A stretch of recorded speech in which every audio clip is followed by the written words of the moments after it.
Up in Canada on Axel Island, they find petrified redwood stumps. You can go to Axel Island. There are no trees on Axel Island. There are certainly no redwood trees growing there. How do we get fossilized redwood stumps on Axel Island? People say, well, hey, doesn't it take millions of years for things to petrify? No, things petrify quickly. There are scores of examples can be given where things have petrified in less than 100 years. Okay? 2 horse hoofs were found petrified in Oregon. A petrified water wheel shown here in this picture. Just the minerals replaced the wood. Here's petrified firewood. Here's a fishing reel stuck in a rock. It said the rock was 300 million years old. By the way, if any of you students want to make some money, University of Chattanooga, Tennessee, University of Tennessee at Chattanooga, studied this thing, talked to the guy who owned it, and analyzed the whole thing and said, man, this is amazing, a reel stuck in a rock.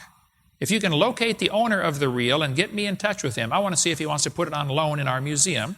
And anybody who can find me, the owner, Dan Jones, find me the guy, get me his phone number, and let me talk to him. I'll give you $50. Do some research if you're sleuths up here in Tennessee, you want to work on that one. UTC geology experts can't explain this. Why? How could a fishing reel be found in rock? If you go to Waycross, Georgia, they've got on display there at the Southern Forest World a mummified dog stuck in a tree. The dog apparently chased a coon up the tree and got stuck, and the dog is mummified. The tree was still alive. They named the dog Stucky. Here's a petrified cowboy boot with the cowboy's legs still in it. Articles on the table down there called the Limestone Cowboy.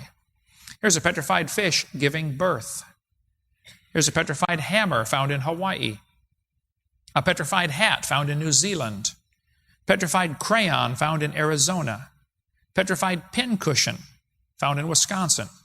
A guy got found along a beach in Montana, was petrified man. Here's a story about a petrified man in Gainesboro, Tennessee.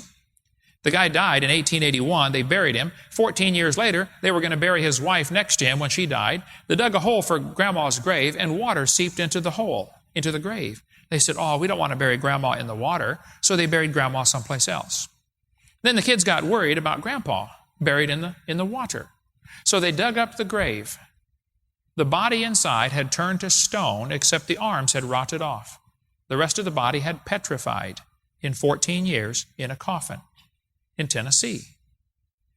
The man found in Fort Benton, Montana, was in 1897, found by Tom Dunbar. The guy was 5'8". Many medical doctors examined it and said, man, this is a petrified, complete human. Not the bones, the complete person, petrified.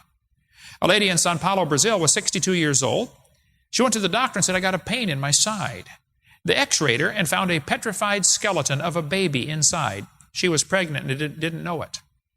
The baby had died and turned to stone inside the woman's body. It does appear the baby was about to be born, the doctor said that examined her. I talked to a guy from Maryland. He said, yeah, I drove the ambulance. We took a woman to the hospital one time in Snowden, Washington. There's his phone number there if you want to talk to Brian. He said she was taken to the hospital, and they removed a petrified fetus from this woman. It had turned to stone in her body. Here are petrified sacks of flour found in Eureka Springs, Arkansas.